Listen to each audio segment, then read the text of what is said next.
ਹੁਣ ਜਿਹੜੀ ਹਿੰਦੂਤਵਾਦ ਦੀ ਆਈਡੀਓਲੋਜੀ ਜਿਹਨੂੰ ਲਾਜਪਤ ਰਾਏ ਸਾਵਰਕਰ ਨੇ 20ਵੀਂ ਸਦੀ ਦੀ ਬਿਗਨਿੰਗ 'ਚ ਹੀ ਇਹ ਕਹਿ ਕੇ ਕਿ ਅਸੀਂ ਅੱਡ ਰੇਸ ਹੈ, ਅੱਡ ਲੋਕ ਹੈ ਔਰ ਬਾਹਰਲੇ ਹਮਲਾਵਰ ਔਰ ਮੁਸਲਮਾਨ ਔਰ ਦੂਸਰੇ ਇਹਨਾਂ ਨੇ ਕਿਵੇਂ ਆ ਕੇ ਜਿਹੜਾ ਹੈ ਉਹ ਸਾਡੇ ਤੇ ਕਬਜ਼ੇ ਕੀਤੇ ਔਰ ਇੱਧਰ ਉੱਧਰ ਉਹਨਾਂ ਦੀ ਥਿਊਰੀ ਇਹਨੂੰ ਇੰਸਟੀਟਿਊਸ਼ਨਲਾਈਜ਼ ਕਰਨ 'ਚ ਆਰਐਸਐਸ ਜਿਹੜੀ 1920 ਦੇ ਵਿੱਚ ਨਾਜ਼ੀ ਪਾਰਟੀ ਦੀ ਤਰਜ਼ ਦੇ ਉੱਤੇ ਜਿਸ ਦਾ ਜਿਹੜਾ ਉਹ ਉਸ ਦੀ ਸ਼ੁਰੂਆਤ ਹੁੰਦੀ ਹੈ ਹਿੰਦੁਸਤਾਨ ਦੇ ਆਈਡੀਅਲ ਦੇ ਨਾਲ ਉਹਨਾਂ ਨੇ ਕਿਹਾ ਵੀ ਇਸਲਾਮ ਔਰ ਕ੍ਰਿਸਚੀਅਨਿਟੀ ਇਹ ਦੋ ਤਾਂ ਕਿਉਂਕਿ ਇਹਨਾਂ ਦੀਆਂ ਪੁੰਨ ਭੂਮੀਆਂ ਜਾਂ ਪਵਿੱਤਰ ਪਾਇਸ ਮੁਕੱਦਸ ਥਾਵਾਂ ਬਾਹਰ ਨੇ ਮੱਕਾ ਮਦੀਨਾ ਇਸਲਾਮ ਦੇ ਹਵਾਲੇ ਨਾਲ ਹੈ ਈਸਾਈਆਂ ਦੇ ਨਾਲ ਉਹ ਬੈਥਲਹੈਮ ਹੈ ਜਾਂ ਜੈਰੂਸ਼ਲਮ ਹੈ ਜਾਂ ਜੋ ਉਹ ਇੱਥੋਂ ਦੇ ਸਾਡੇ ਮਜ਼ਹਬ ਇਹ ਏਲੀਅਨ ਨੇ ਉਹਨਾਂ ਨੇ ਸਿੱਖ ਧਰਮ ਬੁੱਧ ਧਰਮ ਤੇ ਜੈਨ ਧਰਮ ਇਹਨੂੰ ਉਹਨਾਂ ਨੇ ਕਦੇ ਵੀ ਹਿੰਦੂਤਵਾਦ ਦੀ ਤੋਂ ਬਾਹਰ ਨਹੀਂ ਮੰਨਿਆ ਆਰਐਸਐਸ ਦੀ ਆਈਡੀਓਲੋਜੀ ਦਾ ਇਹ ਹਿੱਸਾ ਇੰਡੀਅਨ ਕਨਸਟੀਟਿਊਸ਼ਨ ਦੇ ਆਰਟੀਕਲ 25(20) ਦੇ ਵਿੱਚ ਆ ਗਿਆ ਜਿਹਦੇ ਵਿੱਚ ਸਿੱਖਾਂ ਬੌਧੀਆਂ ਜੈਨੀਆਂ ਨੂੰ ਹਿੰਦੂ ਬਣਾ ਦਿੱਤਾ ਗਿਆ 1950 'ਚ ਜਿਹੜੇ ਫੇਰ ਉਸੇ ਹੀ ਹਿੰਦੂ ਕੋਡ ਬਿੱਲ ਦੇ ਥੱਲੋਂ ਨਿਕਲਣ ਵਾਲੇ ਐਕਟ ਸੀ Hindu marriage act Hindu succession act Hindu adoption and minority act minor ਬੱਚੇ ਦਾ ਨਾਟ ਮਾਈਨੋਰਿਟੀ ਉਹ ਸਾਰਿਆਂ ਦੇ ਥੱਲੇ ਵੀ ਬੋਧੀ ਜੈਨੀ ਔਰ ਸਿੱਖ ਜਿਹੜੇ ਨੇ ਉਹ ਕਲੱਬ ਹੋਏ ਉਹਨਾਂ ਨੇ ਕਿਵੇਂ 85 ਦੇ ਵਿੱਚ ਇੱਕ ਅੱਡ ਵਿੰਗ ਖੜਾ ਕੀਤਾ ਰਾਸ਼ਟਰੀ ਸਿੱਖ ਸੰਗਤ ਉਹਦਾ ਮੁਖੀ ਰੁਲਦੇ ਨੂੰ ਬਣਾਇਆ ਉਹੀ ਉਹਨਾਂ ਨੇ ਜਿਹੜੀਆਂ ਸਾਡੀਆਂ ਸੰਸਥਾਵਾਂ ਖਾਲਿਸਤਾਨ ਲਈ ਜੁੜੀਆਂ ਹੋਈਆਂ ਸੀ ਉਹਨਾਂ 'ਚ ਆਪਣੇ ਬੰਦੇ ਭੇਜ ਕੇ ਟ੍ਰੇਨਿੰਗ ਕਰਵਾਈ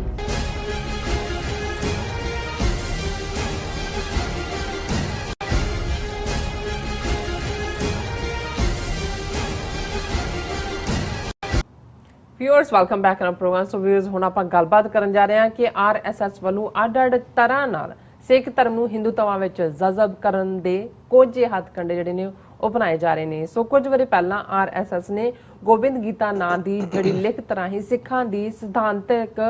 ਘੇਰਾਬੰਦੀ ਕਰਨ ਦੀ ਕੋਸ਼ਿਸ਼ ਕੀਤੀ ਸੀ ਸੋ ਹੁਣ ਆਰਐਸਐਸ ਨੇ ਆਪਣੇ ਇੱਕ ਜਮਹੂਰੇ ਕੋਲੋਂ ਰਮਾਇਣ ਆਫ ਸ਼੍ਰੀ ਗੁਰੂ ਗੋਬਿੰਦ ਸਿੰਘ ਲਿਖਵਾ ਕੇ ਮੋਦੀ ਨੂੰ ਜਿਹੜੀ ਭੇਂਟ ਕਰਵਾਈ ਹੈ ਸੋ ਇਸ ਬਾਰੇ ਆਪਾਂ ਗੱਲਬਾਤ ਕਰਨ ਜਾ ਰਹੇ ਹਾਂ ਸੋ ਅਸੀਂ ਚਾਹਾਂਗੇ ਕਿ ਤੁਸੀਂ ਇਸ ਤਰ੍ਹਾਂ ਹੀ ਜੁੜੇ ਰਹਿਣਾ ਦੇਖਣ ਸੁਣੀਆਂ ਲਿਖਣ ਲਈ ਤੁਹਾਡਾ ਸਭ ਦਾ ਬਹੁਤ ਬਹੁਤ ਸ਼ੁਕਰੀਆ ਜੀ ਡਾਕਟਰ ਸਾਹਿਬ ਕੀ ਕਹਿਣਾ ਚਾਹੋਗੇ ਦੇਖੋ ਜਦੋਂ ਮੌਤ ਦਾ ਹੁੰਦਾ ਜ਼ਿਕਰ ਇੱਕ ਤਾਂ ਅਸੀਂ ਦੇਖਦੇ ਹਾਂ ਕਿ ਜਦੋਂ ਦੁਸ਼ਮਣ ਕਿਸੇ ਨੂੰ ਮਾਰਨਾ ਚਾਹੁੰਦਾ ਹੈ ਖਾਸ ਤੌਰ ਤੇ ਜਿਹੜਾ ਉਹਦੀ ਕੈਪਟੀਵਿਟੀ 'ਚ ਹੋਏ ਉਹਨੂੰ ਜਾਂ ਤਾਂ ਕਤਲ ਕਰ ਦਿੱਤਾ ਜਾਂਦਾ ਜਾਂ ਉਸ ਨੂੰ ਸੂਲੀ ਤੇ ਚਾੜ ਦਿੱਤਾ ਜਾਂਦਾ ਸੀ ਫਾਂਸੀ ਦੇਣਾ ਵੀ ਜਿਹਨੂੰ ਕਹਿੰਦੇ ਨੇ ਸਲੀਬ ਫਾਂਸੀ ਆਪਣੇ ਆਪਣੇ ਤਰੀਕੇ ਰੱਸੇ ਨਾਲ ਸਲੀਬ ਕਿੱਲਾਂ ਠੋਕ ਕੇ ਜਿਵੇਂ ਜੀਸਸ ਦਾ ਹੁੰਦਾ ਔਰ ਅਕਸਰ ਇੱਕ ਟਰਮ ਡੈਥ ਕਿਸ ਇਸਤੇਮਾਲ ਹੁੰਦੀ ਹੈ ਉਹਨੂੰ ਤੁਸੀਂ ਇਹ ਕਹਿ ਸਕਦੇ ਹੋ ਕਿ ਵੀ ਜਿਹਨੂੰ ਤੁਸੀਂ ਮਾਰਨਾ ਹੈ ਉਹਨੂੰ ਤੁਸੀਂ ਉਹਦਾ ਮੂੰਹ ਚੁੰਮਦੇ ਹੋ ਔਰ ਇਹ ਮੈਸੇਜ ਹੁੰਦਾ ਹੈ ਕਿ ਵੀ ਇਹ ਭਾਵੇਂ ਹੈਂਗ ਜਾਂ ਦੂਜੇ ਨਹੀਂ ਹੈ ਪਰ ਤੁਸੀਂ ਉਹਨੂੰ ਉਹਦੇ ਨਾਲ ਮਾਰ ਰਹੇ ਹੋ ਉਸ ਤੋਂ ਬਾਅਦ ਮਤਲਬ ਹੈ ਕਿ ਤੁਸੀਂ ਗਏ ਹੁਣ ਜਿਹੜੀ ਹਿੰਦੂਤਵਾਦ ਦੀ ਆਈਡੀਓਲੋਜੀ ਜਿਹਨੂੰ ਲਾਜਪਤ ਰਾਏ ਸਾਵਰਕਰ ਨੇ 20ਵੀਂ ਸਦੀ ਦੀ ਬਿਗਨਿੰਗ 'ਚ ਹੀ ਇਹ ਕਹਿ ਕੇ ਕਿ ਅਸੀਂ ਅੱਡ ਰੇਸ ਹੈ ਅੱਡ ਲੋਕ ਹੈ ਔਰ ਬਾਹਰਲੇ ਹਮਲਾਵਰ ਔਰ ਮੁਸਲਮਾਨ ਔਰ ਦੂਸਰੇ ਇਹਨਾਂ ਨੇ ਕਿਵੇਂ ਆ ਕੇ ਜਿਹੜਾ ਹੈ ਉਹ ਸਾਡੇ ਤੇ ਕਬਜ਼ੇ ਕੀਤੇ ਔਰ ਇੱਧਰ ਉੱਧਰ ਉਹਨਾਂ ਦੀ ਥਿਊਰੀ ਪਰ ਉਹਨੂੰ ਇੱਕ ਆਰਗੇਨਾਈਜੇਸ਼ਨਲ ਲੈਵਲ ਤੇ ਬੇਸ਼ੱਕ ਇਹਦੇ ਪਿਓ ਇਹ ਸਾਰੀ ਸੈਪਰੇਟ ਹਿੰਦੂਤਵਾ ਆਈਡੀਓਲੋਜੀ ਦੇ ਉਹ ਸਾਵਰਕਰ ਨੂੰ ਮੰਨਿਆ ਜਾਂਦਾ ਹੈ ਲੇਕਿਨ ਇਸ 'ਚ ਕੋਈ ਸ਼ੱਕ ਨਹੀਂ ਹੈ ਕਿ ਇਹਨੂੰ ਇੰਸਟੀਟਿਊਸ਼ਨਲਾਈਜ਼ ਕਰਨ 'ਚ ਆਰਐਸਐਸ ਜਿਹੜੀ 1920 ਦੇ ਵਿੱਚ ਨਾਜ਼ੀ ਪਾਰਟੀ ਦੀ ਤਰਜ਼ ਦੇ ਉੱਤੇ ਜਿਸ ਦਾ ਜਿਹੜਾ ਉਹ ਉਸ ਦੀ ਸ਼ੁਰੂਆਤ ਹੁੰਦੀ ਹੈ ਹਿੰਦੁਸਤਾਨ ਦੇ ਆਈਡੀਅਲ ਦੇ ਨਾਲ ਔਰ ਉੱਥੇ ਜਦੋਂ ਉਹਨਾਂ ਨੇ ਸਾਰੇ ਨੂੰ ਦੇਖਿਆ ਕਿ ਭਾਈ ਉਹਨਾਂ ਨੇ ਕਿਵੇਂ ਕਿਹਨੂੰ ਜਜ਼ਬ ਕਰ ਉਹਨਾਂ ਨੇ ਇੱਕ ਡੈਫੀਨੇਸ਼ਨ ਬੜੀ ਕਲੀਅਰ ਬਣਾ ਲਈ ਉਹਨਾਂ ਨੇ ਕਿਹਾ ਵੀ ਇਸਲਾਮ ਔਰ ਕ੍ਰਿਸਚੀਅਨਿਟੀ ਇਹ ਦੋ ਤਾਂ ਕਿਉਂਕਿ ਇਹਨਾਂ ਦੀਆਂ ਪੁੰਨ ਭੂਮੀਆਂ ਜਾਂ ਪਵਿੱਤਰ ਪਾਇਸ ਮੁਕੱਦਸ ਥਾਵਾਂ ਬਾਹਰ ਨੇ ਮੱਕਾ ਮਦੀਨਾ ਇਸਲਾਮ ਦੇ ਹਵਾਲੇ ਨਾਲ ਹੈ ਈਸਾਈਆਂ ਦੇ ਨਾਲ ਉਹ ਬੈਥਲਹੈਮ ਹੈ ਜਾਂ ਜੈਰੂਸ਼ਲਮ ਹੈ ਜਾਂ ਜੋ ਉਹ ਇੱਥੋਂ ਦੇ ਸਾਡੇ ਮਜ਼ਹਬ ਇਹ ਏਲੀਅਨ ਨੇ ਸੋ ਉਹਨਾਂ ਦੇ ਲਈ ਤਾਂ ਉਹਨਾਂ ਨੇ ਉਹੀ ਤਰੀਕਾ ਜਿਹੜਾ ਆਰਐਸਐਸ ਨੇ ਫਿਰ ਗੋਲਵਲਕਰ ਨੇ ਬੰਚ ਆਫ ਥਾਟਸ ਦੇ ਵਿੱਚ ਵੀ ਕਿਹਾ ਕਿ ਜੋ ਤਰੀਕਾ ਹਿਟਲਰ ਨੇ ਵਰਤਿਆ ਅਕਲੀਅਤਾਂ ਦਾ ਮਸਲਾ ਹੱਲ ਕਰਨ ਲਈ, ਉਹੀ ਤਰੀਕਾ ਇੱਥੇ ਹੈ। ਹੁਣ ਤੁਸੀਂ ਦੇਖੋਗੇ ਕਿ ਆਰਐਸਐਸ ਨੇ ਕਦੇ ਵੀ ਪਿਛਲੇ 100 ਸਾਲ 'ਚ 1920 ਤੋਂ ਗੱਲ ਕਰੀਏ 1921 'ਚ ਅਸੀਂ ਗੱਲ ਕਰ ਰਹੇ ਹਾਂ, ਆਲਮੋਸਟ 100 ਸਾਲਾਂ ਉਹਨਾਂ ਦੀਆਂ ਸੈਲੀਬ੍ਰੇਸ਼ਨ ਸ਼ੁਰੂ ਹੋਣ ਵਾਲੀਆਂ ਨੇ। ਉਹਨਾਂ ਨੇ ਸਿੱਖ ਧਰਮ, ਬਿਲਕੁਲ, ਬੁੱਧ ਧਰਮ ਤੇ ਜੈਨ ਧਰਮ, ਇਹਨੂੰ ਉਹਨਾਂ ਨੇ ਕਦੇ ਵੀ ਹਿੰਦੂਤਵਾਦ ਦੀ ਤੋਂ ਬਾਹਰ ਨਹੀਂ ਮੰਨਿਆ। ਹੁਣ ਇਹਦਾ ਮਤਲਬ ਇਹ ਨਹੀਂ ਹੈ ਵੀ ਉਹਨਾਂ ਦੇ ਨਾਲ ਉਹ ਮੁਹੱਬਤ ਕਰਦੇ ਨੇ, ਉਹਨਾਂ ਨੇ ਕੋਈ ਮੁਸਲਮਾਨਾਂ 'ਚ ਉਹ ਡੈਥ ਕਿਸ ਦੀ ਗੱਲ, ਇਹ ਕਹਿ ਕੇ ਜੀ ਇਹ ਤਾਂ ਸਾਡੇ ਆਪਣੇ ਨੇ, ਕਿਉਂਕਿ ਇਹਨਾਂ ਦੇ ਜਿਹੜੇ ਸ਼ੁਰੂ ਕਰਨ ਵਾਲੇ ਨੇ ਉਹ ਮਹਾਵੀਰ ਹੋਏ ਜੈਨ ਧਰਮ ਦਾ ਜਿਹੜਾ ਪੁਰਾਣਾ ਹੈ, ਫਿਰ ਬੁੱਧ ਹੈ 2500 ਸਾਲ ਪਹਿਲਾਂ, ਫਿਰ ਗੁਰੂ ਨਾਨਕ ਸਾਹਿਬ ਨੇ ਲਗਭਗ 550 ਸਾਲ ਪਹਿਲਾਂ, ਕਿ ਇਹ ਇਸੇ ਹੀ ਧਰਤੀ ਦੇ ਨੇ। ਔਰ ਇਹਨਾਂ ਨੂੰ ਉਹਨਾਂ ਨੇ ਇਹਨਾਂ ਧਰਮਾਂ ਨੂੰ ਇਹਨਾਂ ਦੀ ਅੱਡ ਹੋਂਦ ਦੀ ਥਾਂ ਤੇ ਇੱਕ ਰਿਫਾਰਮਰ ਸੁਧਾਰ ਕਰਨਾ, ਜਿਵੇਂ ਵਕਤੀ ਜਿਹਾ ਹੈ ਕਿ ਜੀ ਉਹਨਾਂ ਨੇ ਸੁਧਾਰ ਕਰ ਦਿੱਤਾ ਹੈ। ਜਾਂ ਸਿੱਖ ਧਰਮ ਨੂੰ ਤਾਂ ਉਹਨਾਂ ਨੇ ਭਗਤੀ ਲਹਿਰ, ਫਿਰ ਜਿਹਦੇ ਨਾਲ ਉਹਨਾਂ ਨੇ ਕਬੀਰ ਸਾਹਿਬ, ਰਵਿਦਾਸ ਜੀ ਔਰ ਉਸ ਤੋਂ ਪਹਿਲਾਂ ਰਾਮਾਨੰਦ ਔਰ ਉਹ ਸਾਰਾ ਜਿਹੜਾ ਤੁਰਦਾ ਭਗਤੀ ਮਾਰਗ ਔਰ ਉਹ ਸਾਰੇ ਦੇ ਨਾਲ ਜੋੜਤਾ। ਉਹ ਫਿਰ ਕੰਟੀਨਿਊ ਅੱਗੋਂ ਤੁਲਸੀਦਾਸ ਦੂਜੇ ਤੀਜੇ ਇੱਧਰ ਰਾਮਾਇਣ ਵੱਲ ਤੋਰ ਗਏ। ਔਰ ਲੇਕਿਨ ਇਸ ਸਾਰੇ ਨੂੰ ਕਾਂਸਟੀਟਿਊਸ਼ਨਲੀ ਇਹ ਉਹਨਾਂ ਦਾ ਦੀ ਜਿਹੜਾ ਹਾਈਪੋਥੇਸਿਸ ਸੀ, ਪਰ ਜਦੋਂ ਜਦੋਂ ਜਨਵਰੀ 1950 ਨੂੰ ਭਾਰਤੀ ਕਾਂਸਟੀਟਿਊਸ਼ਨ ਲਾਗੂ ਹੁੰਦਾ ਹੈ ਤੇ ਫਿਰ ਇਹੀ ਕਹਿਣ ਨੂੰ ਬੇਸ਼ੱਕ ਕਾਂਗਰਸ ਮੈਜੋਰਿਟੀ ਸੀ ਕਾਂਸਟੀਟਿਊਐਂਟ ਅਸੈਂਬਲੀ 'ਚ, ਆਰਐਸਐਸ ਨੇ ਤਾਂ ਗਾਂਧੀ ਦਾ ਮਰਡਰ ਕੀਤਾ ਹੋਇਆ ਸੀ, ਉਹ ਬੈਨ ਜਿਹੜਾ ਪਟੇਲ ਨੇ ਕਰ ਦਿੱਤਾ ਜਦੋਂ 30 ਜਨਵਰੀ 1948 ਨੂੰ ਗਾਂਧੀ ਦੀ ਅਸੈਸੀਨੇਸ਼ਨ ਹੁੰਦੀ ਹੈ। ਲੇਕਿਨ ਆਰਐਸਐਸ ਦੀ ਆਈਡੀਓਲੋਜੀ ਦਾ ਇਹ ਹਿੱਸਾ ਇੰਡੀਅਨ ਕਾਂਸਟੀਟਿਊਸ਼ਨ ਦੇ ਆਰਟੀਕਲ 25(b) ਦੇ ਵਿੱਚ ਆ ਗਿਆ, ਜਿਹਦੇ 'ਚ ਸਿੱਖਾਂ, ਬੌਧੀਆਂ, ਜੈਨੀਆਂ ਨੂੰ ਹਿੰਦੂ ਬਣਾ ਦਿੱਤਾ ਗਿਆ। ਸੋ ਜਦੋਂ ਅਸੀਂ 18ਵੀਂ ਸਦੀ ਦੀ ਆਪਣੀ ਸਰਵਾਈਵਲ ਦੀ ਗੱਲ ਕਰਦੇ ਹਾਂ ਕਿ ਇੱਕ ਸਦੀ ਅਸੀਂ ਆਪਣੀ ਹੋਂਦ, ਖਾਲਸਾ ਹੋਂਦ, ਉਹਦੇ ਲਈ ਬੰਦ ਕਟਾਏ, ਖੋਪਰੀਆਂ ਲੋਹਾਈਆਂ, ਟਾਰਚਰ, ਘੱਲੂਕਾਰੇ ਹਰ ਇੱਕ 'ਚੋਂ ਗੁਜ਼ਰੇ।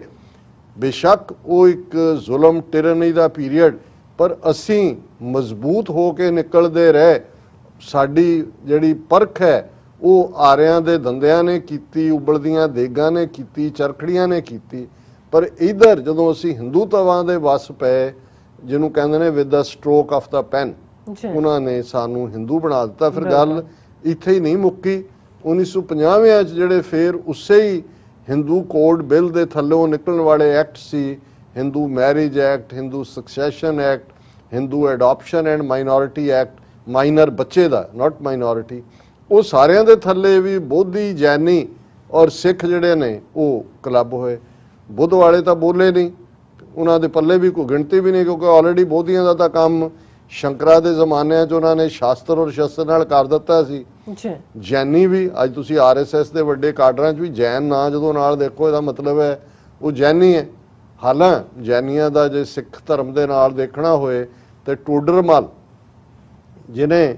ਛੋਟੇ ਸਾਹਿਬਜ਼ਾਦਿਆਂ ਔਰ ਮਾਤਾ ਗੁਜਰੀ ਜੀ ਦੇ ਸੰਸਕਾਰ ਕਰਨ ਦੇ ਲਈ ਮੋਹਰਾਂ ਵਿਛਾ ਕੇ ਜਿਹੜੀ ਹੈ ਉਹ ਜ਼ਮੀਨ ਲਈ ਸੀ, ਜਿਹਨੂੰ ਦੁਨੀਆ ਦੀ ਸਭ ਤੋਂ ਮਹਿੰਗੀ ਜ਼ਮੀਨ ਕਿਹਾ ਜਾਂਦਾ, ਬਾਅਦ 'ਚ ਉਹਦੀ ਪਰਸੀਕਿਊਸ਼ਨ, ਉਹ ਜੈਨ ਸੀ। ਲੇਕਿਨ ਜੈਨੀਆਂ ਨੇ ਵੀ ਉਹਨਾਂ ਦਾ ਇੱਕ ਮੇਨ ਫੋਕਸ ਤਾਂ ਪੈਸਾ ਹੀ ਰਿਹਾ। ਧਨਾੜ ਨੇ ਉਹਨਾਂ ਨੇ ਵੀ ਸਮਝੌਤਾ ਕਰ ਲਿਆ ਹੋਇਆ, ਉਹਨਾਂ ਨੂੰ ਵੀ ਕੋਈ, ਬੋਧੀਆਂ ਨੂੰ ਵੀ ਕੋਈ ਫਿਕਰ ਨਹੀਂ। ਹੁਣ ਸਿੱਖਾਂ ਦੇ ਕੋਲ ਤਾਂ ਗੁਰੂ ਨੇ ਗਾਤਰੇ 'ਚ ਕਿਰਪਾਨ ਪਾਈ ਹੋਈ ਹੈ, ਸਿੱਖ ਖਲੋ ਗਏ, ਇਮੀਡੀਏਟਲੀ ਖਲੋ ਗਏ। ਇਹ ਨਹੀਂ ਵੀ ਅੱਜ ਖਲੋਤੇ ਨੇ, ਇਹ ਪੜਾਅ ਅੱਡ ਨਿਕਲੇ ਹੈ। ਲੇਕਿਨ ਆਰਐਸਐਸ ਆਪਣੇ ਏਜੰਡੇ ਦੇ ਉੱਤੇ ਕਨਸਟੈਂਟਲੀ ਉਹ ਕੰਮ ਕਰਦਾ ਰਿਹਾ। ਉਹਨਾਂ ਨੇ ਸਿੱਖਾਂ ਨੇ ਜਦੋਂ ਖਾਲਿਸਤਾਨ ਦੀ ਲਹਿਰ ਪੰਜਾਬ 'ਚ ਹਥਿਆਰਬੰਦ ਚੱਲ ਰਹੀ ਸੀ, ਸਿੱਖ ਸਮਝਦੇ ਸੀ ਇਹਨਾਂ ਨੂੰ ਇੱਕ ਸਟੇਜ ਦੇ ਉੱਤੇ ਟਾਰਗੇਟ ਵੀ ਕੀਤਾ। ਇਹ ਸਵੇਰੇ ਜਿਹੜੀ ਸ਼ਾਖਾ ਜਿਹੀ ਲਾਉਂਦੇ ਨੇ, ਉਹਨਾਂ ਦੇ ਕਈ ਬੰਦੇ ਮਾਰੇ ਗਏ ਉਹਦੇ 'ਚ, ਲੇਕਿਨ ਉਹਨਾਂ ਨੇ ਕੋਈ ਰੀਟੈਲੀਏਟ ਨਹੀਂ ਕੀਤਾ। ਅਦਰਵਾਈਜ਼ ਜੇ ਉਹ ਸਿੱਖਾਂ ਤੇ ਜਵਾਬੀ ਹਮਲੇ ਕਰਵਾਉਂਦੇ, ਜਿਵੇਂ ਨਵੰਬਰ 84 'ਚ ਕਾਂਗਰਸ ਔਰ ਇਹਨਾਂ ਨੇ ਆਰਐਸਐਸ ਨੇ ਰਲ ਕੇ ਕੀਤੇ, ਤੇ ਫਿਰ ਤਾਂ ਉਹ ਲਾਈਨ ਕਲੀਅਰ ਹੋ ਜਾਂਦੀ ਹੈ ਵੀ ਇਹ ਜਿਹੜੇ ਨੇ ਸਿੱਖ ਹਿੰਦੂ ਨਹੀਂ ਹੈਗੇ, ਜਾਂ ਇਹ ਜਿਵੇਂ ਆਰਐਸਐਸ ਵਾਲੇ ਸਾਨੂੰ ਦਬੋਚਣਾ ਚਾਹੁੰਦੇ ਨੇ। ਲੇਕਿਨ ਉਹਨਾਂ ਨੇ ਕਿਵੇਂ 85 ਦੇ ਵਿੱਚ ਇੱਕ ਅੱਡ ਵਿੰਗ ਖੜਾ ਕੀਤਾ, ਰਾਸ਼ਟਰੀ ਸਿੱਖ ਸੰਗਤ, ਉਹਦਾ ਮੁਖੀ ਰੁਲਦੇ ਨੂੰ ਬਣਾਇਆ। ਉਹੀ ਉਹਨਾਂ ਨੇ ਜਿਹੜੀਆਂ ਸਾਡੀਆਂ ਸੰਸਥਾਵਾਂ ਖਾਲਿਸਤਾਨ ਲਈ ਜੁੜੀਆਂ ਹੋਈਆਂ ਸੀ, ਉਹਨਾਂ 'ਚ ਆਪਣੇ ਬੰਦੇ ਭੇਜ ਕੇ ਟ੍ਰੇਨਿੰਗ ਕਰਵਾਈ। ਬਾਕੀ ਕੀ ਹੋਇਆ ਮੈਂ ਉਸ ਵੇਰਵੇ 'ਚ ਨਹੀਂ ਜਾਵਾਂਗਾ, ਪਰ ਇੰਟੈਲੈਕਚੁਅਲੀ ਬਾਹਰਲੇ ਮੁਲਕਾਂ 'ਚ ਅਸੀਂ ਦੇਖੀਏ, ਅਮਰੀਕਾ 'ਚ ਜਿੱਥੇ ਉਹ ਚੇਅਰਸ ਸਥਾਪਿਤ ਕਰ ਰਹੇ ਨੇ ਗੁਰੂ ਨਾਨਕ ਸਾਹਿਬ ਦੇ ਨਾਂ ਤੇ, ਪਰ ਅਲਟੀਮੇਟਲੀ ਇਹੀ ਆਈਡੀਓਲੋਜੀ ਕਿ ਜਿਹੜੀ ਸਿੱਖ ਲਹਿਰ ਹੈ ਉਹ ਅਲਟੀਮੇਟਲੀ ਹਿੰਦੂ ਸਮੁੰਦਰ ਦੇ ਵਿੱਚ ਪੈਦਾ ਹੋਈ ਇੱਕ ਲਹਿਰ ਹੈ ਕਿ ਇਹ ਇੱਕ ਵੇਵ ਹੈ ਇਨ ਦਾ ਓਸ਼ਨ ਆਫ ਹਿੰਦੂਇਜ਼ਮ, ਔਰ ਇਹ ਹਿੱਸਾ ਹੈ ਹਿੰਦੂ ਧਰਮ ਦਾ ਹੀ। ਹੁਣ ਇਸ ਦੇ ਲਈ ਸਾਡੇ ਤਾਂ ਅਸੀਂ ਤਾਂ ਜਾਂ ਗੁਰਦੁਆਰਿਆਂ 'ਚ ਲੈਕਚਰ ਕਰ ਦਿੰਦੇ ਹਾਂ ਜਾਂ ਬੜਕਾਂ ਮਾਰ ਕੇ ਇੱਧਰ ਉੱਧਰ ਸੋਸ਼ਲ ਮੀਡੀਆ ਵਾਲੇ ਅੱਜ ਕੱਲ੍ਹ ਇਸੇ ਕੰਮ ਤੇ ਲੱਗੇ ਹੋਏ ਨੇ, ਪਰ ਉਹ ਕਿਵੇਂ ਸਿਸਟੇਮੈਟਿਕਲੀ ਲੱਗੇ ਹੋਏ ਨੇ ਸਿੱਖਾਂ ਦੇ ਇੱਕ ਹਿੱਸੇ ਨੂੰ ਹੀ ਭਰਮਾਉਣ ਦੇ ਵਿੱਚ, ਜਿਹੜਾ ਉਹਨਾਂ ਨੇ ਭਰਮਾ ਵੀ ਲਿਆ ਇੱਕ ਹਿੱਸਾ ਛੋਟਾ ਜਿਹੜਾ ਪਹਿਲਾਂ ਹੀ ਅੱਧ-ਪਚੱਧ ਦੀਆਂ ਰਸਮਾਂ ਹਿੰਦੂਆਂ ਵਾਲੀਆਂ ਕਰਦੇ ਸੀ ਕਿ ਭਾਈ ਇਹ ਅਸੀਂ ਇਹਨਾਂ ਦੇ ਨਾਲ ਰਲ ਕੇ ਹੀ ਸਾਡਾ ਗੁਜ਼ਾਰਾ ਹੈ। ਔਰ ਪਹਿਲਾ ਅਟੈਂਪਟ ਜਿਹੜਾ ਉਹਨਾਂ ਨੇ ਹੁਣ ਗੁਰੂ ਗੋਬਿੰਦ ਸਿੰਘ ਸਾਹਿਬ ਦੇ ਨਾਲ ਸਾਡੀ ਵੱਖਰੀ ਪਛਾਣ, ਪੰਜ ਕਕਾਰੀ ਖਾਲਸਾ ਔਰ ਗੁਰੂ ਗੋਬਿੰਦ ਸਿੰਘ ਸਾਹਿਬ ਦਾ ਫਰਮਾਨ ਕਿ ਜਬ ਲਗ ਖਾਲਸਾ ਰਹੇ ਨਿਆਰਾ ਤਬ ਲਗ ਤੇਜ ਦਿਓ ਮੈਂ ਸਾਰਾ ਜਬ ਇਹ ਗਏ ਵਿਪਰਨ ਕੀ ਰੀਤ ਮੈਂ ਨਾ ਕਰੋ ਇਨ ਕੀ। ਵਿਪਰ ਬ੍ਰਾਹਮਣ ਨੂੰ ਕਹਿੰਦੇ ਨੇ ਕਿ ਬ੍ਰਾਹਮਣ ਤੋਂ ਦੂਰ ਰਹਿਣਾ। ਔਰ ਹੁਣ ਤੁਸੀਂ ਦੇਖੋ ਵੀ ਉਹ ਵੀ ਹਮਲਾ ਉੱਥੇ ਕਰਦੇ ਨੇ ਜਿਹੜਾ ਉਹਨਾਂ ਨੂੰ ਲੱਗਦਾ ਵੀ ਸਾਡੀ ਸਭ ਤੋਂ ਜ਼ਿਆਦਾ ਸਟਰੈਂਥ ਹੈ। ਗੁਰੂ ਗੋਬਿੰਦ ਸਿੰਘ ਸਾਹਿਬ ਨੇ ਲਾਈਨ ਖਿੱਚ ਕੇ ਇੱਕ ਬਾਟੇ 'ਚ ਅੰਮ੍ਰਿਤ ਛਕਾ ਕੇ ਪਹਿਲਾ ਜਿਹੜਾ ਉਹਨਾਂ ਦੀ ਕਮਾਂਡ ਸੀ, ਆਦੇਸ਼ ਸੀ ਉਹਨਾਂ ਨੂੰ, ਅੱਜ ਤੋਂ ਤੁਹਾਡੀ ਕੁਲ ਨਾਸ, ਕਰਮ ਨਾਸ, ਕਿਰਤ ਨਾਸ, ਵਰਣ ਨਾਸ, ਭਰਮ ਨਾਸ, ਤੁਸੀਂ ਖਾਲਸਾ ਹੋ ਔਰ ਤੁਸੀਂ ਸਾਰੇ ਹੀ ਕਸ਼ਤਰੀ ਹੋ ਮੇਰੇ, ਹਰ ਇੱਕ ਦੇ ਗਾਤਰੇ ਕਿਰਪਾਨ ਹੈ। ਔਰ ਇਹਨਾਂ ਨੇ ਜਦੋਂ ਇੱਕ ਪਾਸੇ 84 ਤੋਂ ਬਾਅਦ ਖਾਲਿਸਤਾਨ ਦੀ ਲਹਿਰ ਫੁੱਲ ਸਕੇਲ ਸ਼ੁਰੂ ਹੋ ਜਾਂਦੀ ਹੈ, ਹਥਿਆਰਬੰਦ ਵੀ ਔਰ ਦੂਸਰੇ ਤਰੀਕਿਆਂ ਨਾਲ ਵੀ, ਤੇ ਇਹ ਆਲਮੋਸਟ ਇੱਕ ਪੰਜਾਬੀ ਹਿੰਦੂ ਤੋਂ ਜਿਹਦਾ ਨਾਂ ਜਿਹੜਾ ਪੀਕੇ ਨਿਜਾਵਨ 1985 ਦੇ ਵਿੱਚ ਇੱਕ ਕਿਤਾਬ ਜਿਹੜੀ ਪੋਇਮ ਫਾਰਮ 'ਚ ਹੈ ਉਹ ਪਬਲਿਸ਼ ਕਰਵਾਈ ਜਾਂਦੀ ਹੈ, ਸ਼੍ਰੀ ਗੁਰੂ ਗੋਬਿੰਦ ਗੀਤਾ। ਹੁਣ ਦੇਖੋ ਮੈਂ ਇਸ ਡਿਬੇਟ 'ਚ ਕਦੇ ਨਹੀਂ ਜਾਂਦਾ ਜਿਹੜੀ ਦਸਮ ਗ੍ਰੰਥ ਨਾਲ ਸੰਬੰਧਿਤ ਹੁੰਦੀ ਹੈ, ਕਿਉਂਕਿ ਹਮੇਸ਼ਾ ਮੈਨੂੰ ਲੱਗਦਾ ਹੈ ਕਿ ਭਾਈ ਇਸ ਵੇਲੇ ਸਾਡੇ ਸਾਹਮਣੇ ਨਿਸ਼ਾਨਾ ਕੌਮ ਦੀ ਆਜ਼ਾਦੀ ਹੈ। ਹੁਣ ਇਹਦੇ 'ਚ ਦੋਨੋਂ ਪਾਸਿਆਂ ਦੇ ਆਰਗੂਮੈਂਟ ਨੇ, ਇੱਕ ਪਾਸਿਓਂ ਇੱਧਰ ਇੱਕ ਪਾਸਿਓਂ ਦੋਨੋਂ ਐਕਸਟ੍ਰੀਮ ਤੇ ਜਾ ਕੇ ਖਲੋ ਗਏ, ਲੇਕਿਨ ਦੁਸ਼ਮਣ ਨੇ ਉਸ ਨੂੰ ਕਿਵੇਂ ਇਸਤੇਮਾਲ ਕੀਤਾ ਆਪਣੇ ਮਫਾਦ ਦੇ ਲਈ। ਹੁਣ 10ਵੇਂ ਪਾਤਸ਼ਾਹ ਨੇ ਜਦੋਂ ਸਿੱਖਾਂ ਦੀ ਇੰਟੈਲੈਕਚੁਅਲ ਟ੍ਰੇਨਿੰਗ ਕੀਤੀ ਜਾਂ ਉਸ ਦੇ ਲਈ ਮੁੱਢ ਬੰਨਿਆ, 52 ਕਵੀ ਔਰ ਬਹੁਤ ਸਾਰਾ ਲਿਟਰੇਚਰ ਜਿਹੜਾ ਓਲਡ ਐਗਜ਼ਿਸਟ ਕਰਦਾ ਸੀ, ਰਾਮਾਇਣ ਵੀ, ਮਹਾਭਾਰਤ ਵੀ, 24 ਅਵਤਾਰ ਵੀ, ਉਹਨਾਂ ਸਾਰੀਆਂ ਰਚਨਾਵਾਂ ਨੂੰ ਜਿਹੜਾ ਉਹ ਉਲੱਥਾ ਕੀਤਾ ਜਾਂ ਕਰਵਾਇਆ ਮਾਡਰਨ ਲੈਂਗੁਏਜ ਦੇ ਵਿੱਚ, ਜਿਹਦੇ 'ਚ ਉਹਨਾਂ ਨੇ ਆਪਣਾ ਮੈਸੇਜ ਕਲੀਅਰ ਕੀਤਾ। ਜੇ ਅਸੀਂ ਇੱਕ ਆਰਗੂਮੈਂਟ ਨੂੰ ਵੀ ਮੰਨ ਕੇ ਤੁਰੀਏ ਤੇ ਗੁਰੂ ਸਾਹਿਬ ਨੇ ਤਾਂ ਇਹ ਬੜਾ ਸਪਸ਼ਟ ਇਹ ਗੱਲ ਕਰ ਦਿੱਤੀ ਕਿ ਭਾਈ ਮੈਂ ਨਾ ਗਣੇਸ਼ੈ ਪ੍ਰਥਮੈ ਮਨਾਉ ਕਿਸ਼ਨ ਬਿਸ਼ਨ ਕਬ ਹੂ ਨਾ ਧਿਆਉ, ਨਾ ਮੈਂ ਗਣੇਸ਼ ਨੂੰ ਮੰਨਾ, ਨਾ ਕ੍ਰਿਸ਼ਨ ਨੂੰ ਮੰਨਾ, ਨਾ ਵਿਸ਼ਨੂੰ ਨੂੰ ਮੰਨਾ। ਹੁਣ ਇਹ ਮਿਸਟਰ ਨਿਜਾਵਨ ਜਿਹੜੀ ਗੋਬਿੰਦ ਗੀਤਾ ਲਿਖਦਾ ਹੈ, ਇਹ ਈਵਨ ਜਿਹੜਾ ਗੁਰੂ ਗੋਬਿੰਦ ਸਿੰਘ ਸਾਹਿਬ ਦਾ ਬੰਦਾ ਵੈਰਾਗੀ ਦੇ ਨਾਲ ਡਾਇਲੋਗ ਹੈ, ਜਿਹਦੇ 'ਚ ਕਿ ਬੰਦਾ ਪੈਰਾਂ ਤੇ ਡਿੱਗਦਾ ਹੈ ਕਿ ਕਹਿੰਦਾ ਤੂੰ ਕੌਣ ਹੈ ਜੀ, ਤੁਹਾਡਾ ਬੰਦਾ, ਕਿ ਭਾਈ ਬੰਦਾ ਹੈ ਤਾਂ ਬੰਦਿਆਂ ਵਾਲੇ ਕੰਮ ਕਰ, ਔਰ ਉਹਨੂੰ ਅੰਮ੍ਰਿਤ ਛਕਾ ਕੇ ਗੁਰਬਖਸ਼ ਸਿੰਘ ਬਣਾ ਕੇ ਬਹਾਦਰ ਦਾ ਟਾਈਟਲ ਦੇ ਕੇ 5 ਤੀਰ ਨਿਸ਼ਾਨ ਸਾਹਿਬ ਨਗਾਰਾ ਪੰਜਾਬ ਵੱਲ ਤੋਰਦੇ ਨੇ। ਪਰ ਹੁਣ ਇਹ ਨਿਜਾਵਨ ਜਿਹੜਾ ਹੈ ਉਹ ਉਹਦੇ 'ਚ ਪ੍ਰੂਵ ਕਰਦਾ ਹੈ ਕਿ ਜੀ ਇਹ ਅਸਲ 'ਚ ਡਾਇਲੋਗ ਉਹੀ ਹੈ, ਇਵੇਂ ਹੀ ਹੈ ਜਿਵੇਂ ਮਹਾਭਾਰਤ ਦੇ ਵਿੱਚ ਕ੍ਰਿਸ਼ਨ ਨੇ ਅਰਜਨ ਨੂੰ, ਕਿ ਅਰਜਨ ਕਸ਼ਤਰੀ ਸੀ, ਉਹਨੇ ਹਥਿਆਰ ਰੱਖਤੇ ਕਿ ਜੀ ਮੇਰਾ ਇੱਧਰ ਮਾਮਾ ਖੜਾ ਹੈ, ਤਾਇਆ ਖੜਾ ਹੈ, ਚਾਚਾ ਖੜਾ ਹੈ, ਜਿਵੇਂ ਉਹਨੂੰ ਇਨਸਪਾਇਰ ਕਰਕੇ ਵਾਪਸ ਹਥਿਆਰ ਚੁਕਾ ਕੇ ਜਿਹੜਾ ਮਹਾਭਾਰਤ ਦੇ ਵਿੱਚ ਪਾਂਡਵਾਂ ਨੂੰ ਕ੍ਰਿਸ਼ਨ ਨੇ ਜੇਤੂ ਬਣਾਇਆ, ਇਵੇਂ ਹੀ ਗੁਰੂ ਗੋਬਿੰਦ ਸਿੰਘ ਉਹਨਾਂ ਦੇ ਲਈ ਮਾਧੋਦਾਸ ਵੈਰਾਗੀ ਹਿੰਦੂ ਅਰਜਨ ਨੂੰ ਰਿਪਰੈਜ਼ੈਂਟ ਕਰਦਾ ਹੈ। ਔਰ ਇਹ ਜਿਹੜਾ ਸਾਰਾ ਡਾਇਲੋਗ ਹੈ, ਸੋ ਇਹ ਉਹਨਾਂ ਨੇ ਅਟੈਂਪਟ ਕੀਤਾ, ਥੋੜਾ ਬਹੁਤ ਵਿਕਿਆ ਹੋਏਗਾ ਕੁਝ ਹਲਕਿਆਂ 'ਚ, ਪਰ ਬਹੁਤਾ ਵਿਕਿਆ ਨਹੀਂ। ਹੁਣ RSS ਦੇ ਸਾਹਮਣੇ ਸਿੱਖਾਂ ਨੂੰ ਨੱਥ ਪਾਉਣਾ, ਕਿਸਾਨਾਂ ਦੇ ਰੂਪ 'ਚ ਵੀ ਸਿੱਖਾਂ ਦਾ ਚੈਲੰਜ ਹੈ, ਡਾਇਸਪੋਰਾ ਦੇ ਰੂਪ 'ਚ ਵੀ ਸਿੱਖਾਂ ਦਾ ਚੈਲੰਜ ਹੈ, ਕਰਤਾਰਪੁਰ ਸਾਹਿਬ ਕੋਰੀਡੋਰ ਖੁੱਲ੍ਹਣ ਦੇ ਨਾਲ ਮਜ਼ਹਬੀ ਤੌਰ ਦੇ ਉੱਤੇ ਵੀ ਸਿੱਖਾਂ ਦੀ ਪਛਾਣ ਔਰ ਮਜ਼ਬੂਤੀ ਮਿਲੀ ਹੈ। ਹੁਣ ਇੱਕ ਹਾਲਾਂ ਇਹ ਬੰਦਾ ਕਾਂਗਰਸ ਦਾ ਟੁਚਾ ਰਿਹਾ ਹੈ, ਇੰਦਰਾ ਗਾਂਧੀ ਦੇ ਨੇੜੇ ਰਿਹਾ, ਐਡਵੋਕੇਟ ਜਨਰਲ ਵੀ ਰਿਹਾ, ਦਿੱਲੀ ਦਾ ਜਾਂ ਇੰਡੀਆ ਦਾ ਮੇਰਾ ਖਿਆਲ ਹੈ, ਉਹਦਾ ਨਾਂ ਜਿਹੜਾ ਉਹ ਹੈ KTS ਤੁਲਸੀ, ਪੱਗ ਵਾਲਾ। ਪਰ ਇਹ ਤੁਸੀਂ ਦੇਖੋ ਜਿਹੜੇ ਦਿੱਲੀ ਜਾਂ ਪਾਵਰ ਦੇ ਨੇੜੇ ਰਹਿੰਦੇ ਨੇ ਕਿਵੇਂ ਆਪਣੀਆਂ ਲਾਇਲਟੀਜ਼ ਸ਼ਿਫਟ ਕਰਦੇ ਨੇ। ਇਹਨੇ ਆਪਣਾ ਪਾਸਾ ਪਲਟਿਆ ਔਰ ਅੱਜ ਕੱਲ੍ਹ ਇਹ ਬੀਜੇਪੀ ਦਾ ਨੇੜੂ ਹੈ। ਔਰ ਇਹਨੇ ਇਹ ਕਿਹਾ ਜੀ ਮੇਰੀ ਮਾਂ ਬਲਜੀਤ ਕੌਰ ਤੁਲਸੀ ਨੇ ਇੱਕ ਕਿਤਾਬ ਲਿਖੀ ਹੈ ਔਰ ਕਿਤਾਬ ਹੈ ਰਮਾਇਣ ਆਫ ਸ਼੍ਰੀ ਗੁਰੂ ਗੋਬਿੰਦ ਸਿੰਘ। ਹੁਣ ਇਹ ਰਮਾਇਣ ਆਫ, ਤੁਸੀਂ ਜੇ ਤੁਹਾਨੂੰ ਯਾਦ ਹੋਏ 5 ਅਗਸਤ 2020 ਨੂੰ 2020 ਨੂੰ ਜਦੋਂ ਮੋਦੀ ਨੇ ਉੱਥੇ ਜਾ ਕੇ ਰਾਮ ਮੰਦਰ ਦਾ ਸ਼ਿਲਾਨਿਆਸ ਦੇ ਥੱਲੇ ਆਪਣਾ ਮੰਦਰ ਬਣਵਾਇਆ ਹੈ ਔਰ ਉਹਦੇ ਲੈਕਚਰ ਦੇ ਵਿੱਚ ਜਾਂ ਉਹਦੇ ਟਵੀਟ ਦੇ ਵਿੱਚ ਵੀ ਉਹਨੇ ਜਿਹੜਾ ਉਹ ਗੋਬਿੰਦ ਰਾਮਾਇਣ ਦਾ ਜ਼ਿਕਰ ਕੀਤਾ ਸੀ। ਹਾਲਾਂਕਿ ਜਿਵੇਂ ਮੈਂ ਕਿਹਾ ਵੀ ਜਿਹੜਾ ਉਲੱਥਾ ਹੈ ਉਹਨਾਂ ਰਾਮਾਇਣ ਮਹਾਭਾਰਤ ਦਾ, ਉਹਦੇ 'ਚ ਇੱਕ ਨਵੀਂ ਇੰਟਰਪ੍ਰੀਟੇਸ਼ਨ ਦੇ ਨਾਲ ਚੈਲੰਜ ਕੀਤਾ ਹੋਇਆ ਰਾਮਾਇਣ। ਪਰ ਜੇ ਤੁਸੀਂ ਨਾਂ ਰੱਖ ਕੇ ਹੀ ਕਹਿਣਾ ਕਿ ਜਿਵੇਂ ਗੁਰੂ ਗੋਬਿੰਦ ਸਿੰਘ ਸਾਹਿਬ ਵੀ ਰਾਮ ਜੀ ਦੇ ਭਗਤ ਸੀ।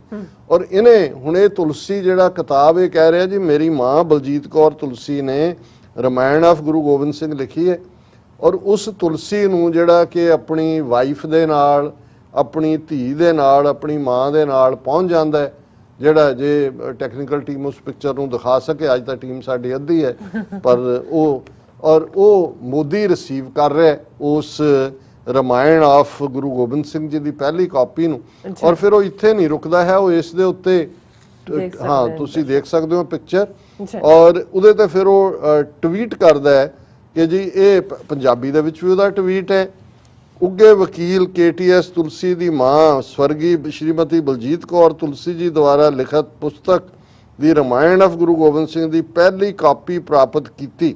ਔਰ ਇਸ ਕਿਤਾਬ ਨੂੰ IGNCA, ਇਹ ਉਹਨਾਂ ਦਾ ਹੀ RSS ਕੰਟਰੋਲਡ ਪਾਰਟ ਹੈ, ਉਹਨਾਂ ਨੇ ਪਬਲਿਸ਼ ਕੀਤਾ ਹੈ। ਔਰ ਮੋਦੀ ਫਿਰ ਕਹਿ ਰਿਹਾ ਕਿ ਡਿਊਰਿੰਗ ਆਵਰ ਇੰਟਰੈਕਸ਼ਨ, ਹੁਣ KTS ਔਰ ਦੋਨੋਂ ਹੀ ਉਹਦੀ ਜਿਹੜੀ ਆ ਮਾਂ ਵੀ ਘਰ ਵਾਲੀ ਵੀ ਸਾੜੀਆਂ ਬੰਨ ਕੇ ਖਲੋਤੀਆਂ ਨੇ, ਹਿੰਦੂ ਔਰਤਾਂ ਮੱਥੇ ਤੇ ਟਿੱਕੇ ਲਾਏ ਹੋਏ ਨੇ ਵੱਡੇ, ਔਰ ਉਹ ਦਾਵਾ ਕਰ ਰਹੇ ਨੇ ਕਿ ਜੀ ਦੇਖੋ ਇਹ ਉਹ ਲਿਖ ਰਿਹਾ ਕਿ ਜੀ ਮੈਂ ਤੁਲਸੀ ਦੇ ਨਾਲ spoke about the noble tenets of Sikhism and also recited Gurbani shabad. I was touched by his gesture.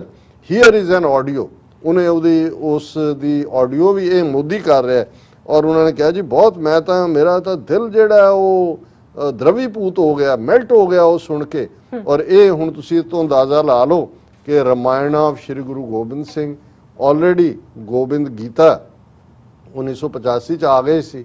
ਹੁਣ ਇਹ ਸਿੱਖਾਂ ਨੇ ਦੇਖਣਾ ਹੈ ਔਰ ਅਸੀਂ ਅਗਲੇ ਸੈਗਮੈਂਟ 'ਚ ਗੱਲਬਾਤ ਕਰਾਂਗੇ ਕਿ ਭਾਈ ਅਸੀਂ ਕਿਵੇਂ ਗਫਲਤ ਦੀ ਨੀਂਦ ਸੁੱਤੇ ਹੋਏ ਹਾਂ। ਬਿਲਕੁਲ। ਸੋ ਇੱਥੇ ਹੀ ਮੇਰਾ ਖਿਆਲ ਹੈ ਕਲੋਜ਼ ਕਰਦੇ ਹਾਂ। ਸੋ ਅਥਲੇ ਨੇ ਬ੍ਰੇਕ, ਵਿਊਅਰਸ ਤੁਸੀਂ ਇਸੇ ਤਰ੍ਹਾਂ ਹੀ ਬਨੇ ਰਹਿਣਾ, ਮਿਲਦੇ ਹਾਂ ਛੋਟੇ ਜਿਹੇ ਬ੍ਰੇਕ ਤੋਂ ਬਾਅਦ।